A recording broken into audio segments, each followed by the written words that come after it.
You, John Fitzgerald Kennedy, do solemnly swear. I, John Fitzgerald Kennedy, do solemnly swear. That you will faithfully execute the office of President of the United States. That I will faithfully execute the office of President of the United States. And will, to the best of your ability.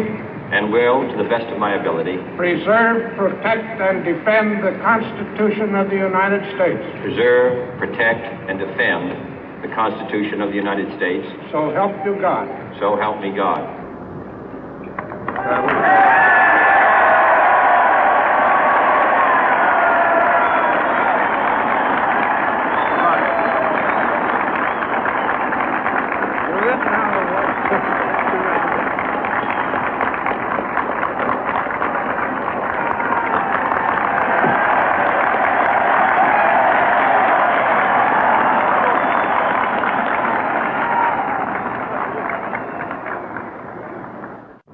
Vice President Johnson, Mr. Speaker, Mr. Chief Justice, President Eisenhower, Vice President Nixon, President Truman, Reverend clergy, fellow citizens. We observe today not a victory of party, but a celebration of freedom, symbolizing an end as well as a beginning, signifying renewal as well as change. For I have sworn before you and Almighty God the same solemn oath our forebears prescribed nearly a century and 3/4 ago.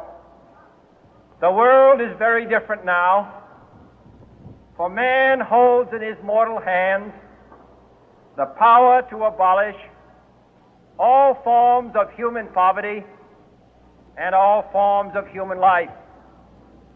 And yet the same revolutionary beliefs for which our forebears fought are still at issue around the globe.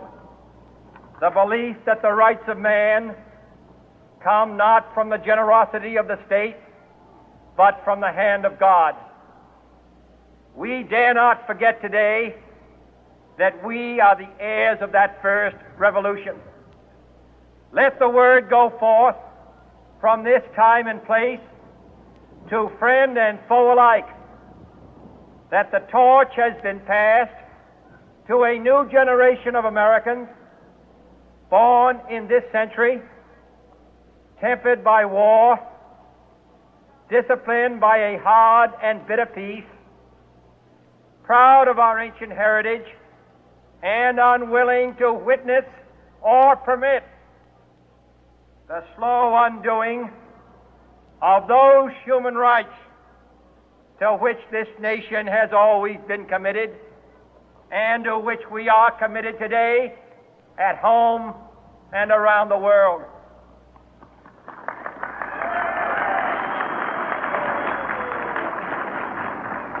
Let every nation know, whether it wishes us well or ill, that we shall pay any price, bear any burden, meet any hardship, support any friend, oppose any foe to assure the survival and the success of liberty.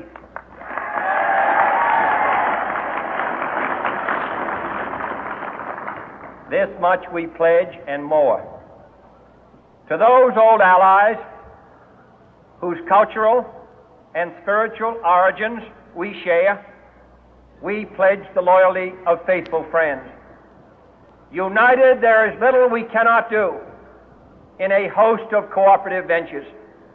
Divided, there is little we can do, for we dare not meet a powerful challenge at odds and split asunder.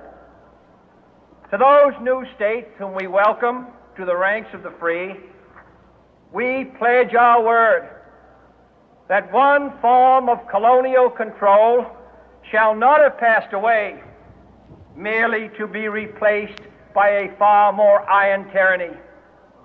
We shall not always expect to find them supporting our view, but we shall always hope to find them strongly supporting their own freedom, and to remember that in the past, those who foolishly sought power by riding the back of the tiger ended up inside.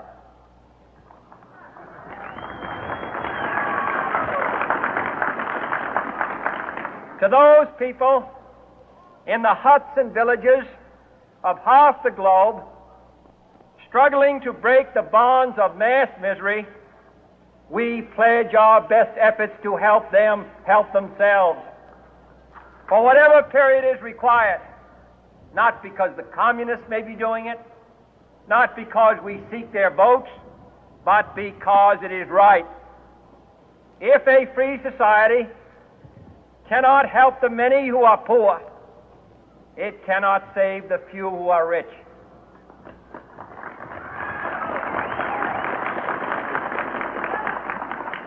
To our sister republics south of our border, we offer a special pledge to convert our good words into good deeds, in a new alliance for progress, to assist free men and free governments in casting off the chains of poverty.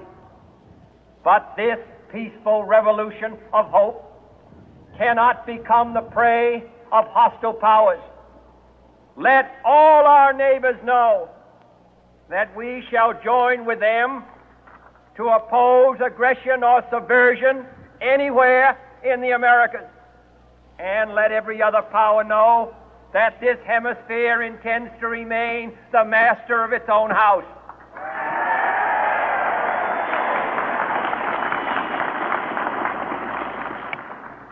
To that World Assembly of Sovereign States, the United Nations, our last best hope, in an age where the instruments of war have far outpaced the instruments of peace, we renew our pledge of support to prevent it from becoming merely a forum for invective, to strengthen its shield of the new and the weak, and to enlarge the area in which its writ may run.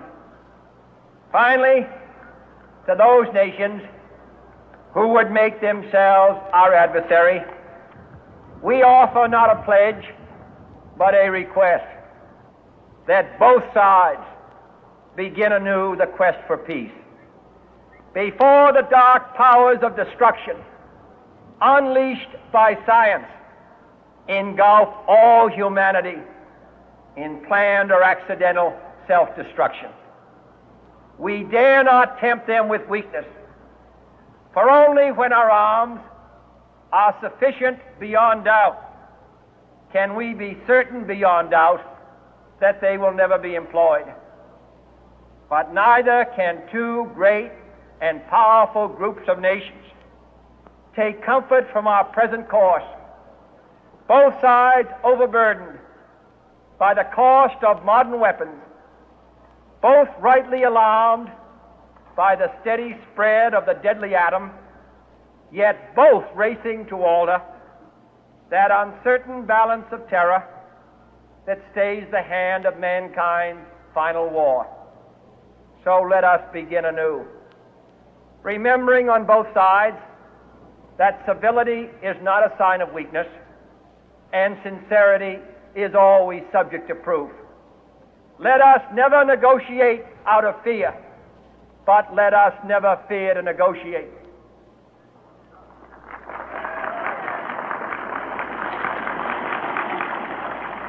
Let both sides explore what problems unite us, instead of belaboring those problems which divide us. Let both sides, for the first time, formulate serious and precise proposals for the inspection and control of arms, and bring the absolute power to destroy other nations under the absolute control of all nations.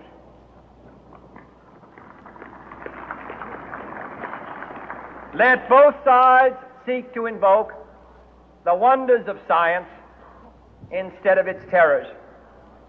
Together, let us explore the stars, conquer the deserts, eradicate disease, tap the ocean depth, and encourage the arts and commerce. Let both sides unite to heed in all corners of the earth the command of Isaiah to undo the heavy burden and let the oppressed go free. And if a beachhead of cooperation may push back the jungle of suspicion, let both sides join in creating a new endeavor, not a new balance of power, but a new world of law, where the strong are just and the weak secure and the peace preserved. All this will not be finished in the first 100 days, nor will it be finished in the first 1,000 days, nor in the life of this administration, nor even perhaps in our lifetime on this planet. But let us begin.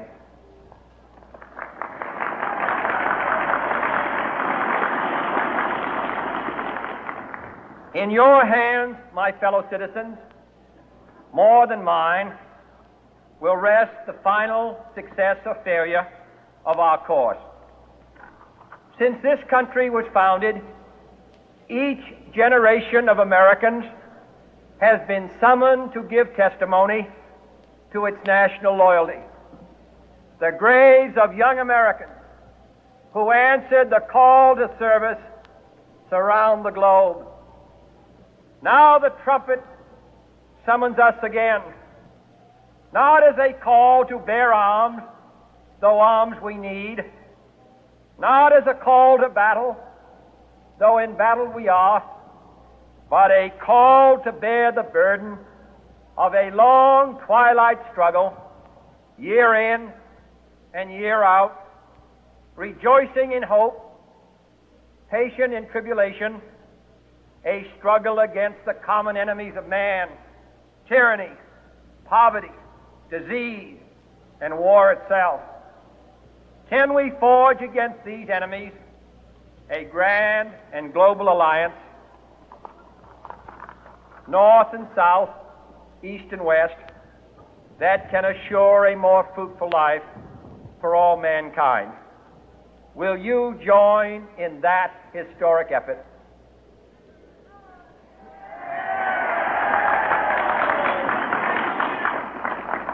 In the long history of the world, only a few generations have been granted the role of defending freedom in its hour of maximum danger. I do not shrink from this responsibility. I welcome it.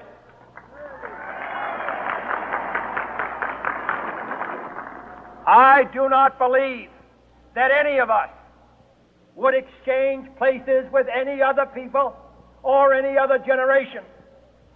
The energy, the faith, the devotion which we bring to this endeavor will light our country and all who serve it.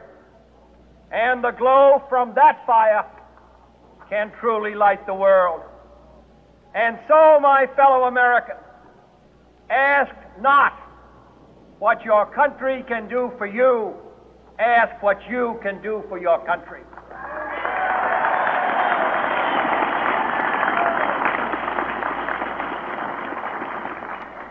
My fellow citizens of the world, ask not what America will do for you, but what together we can do for the freedom of man.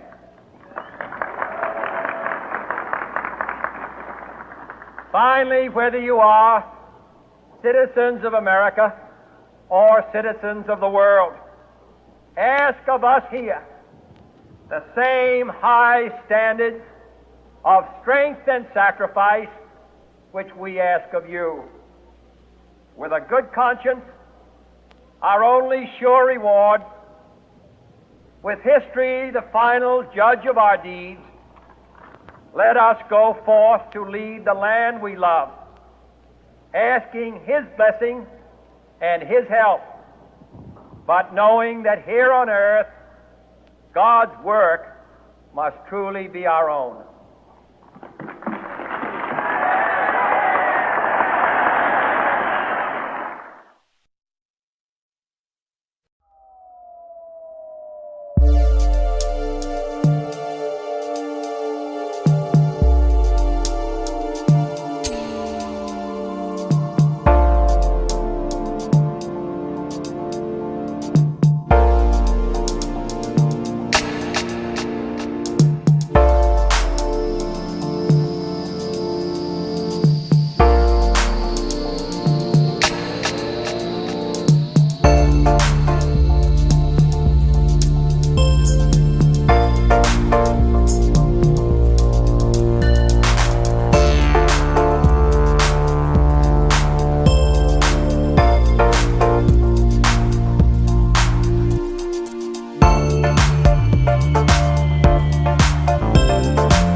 Thank you.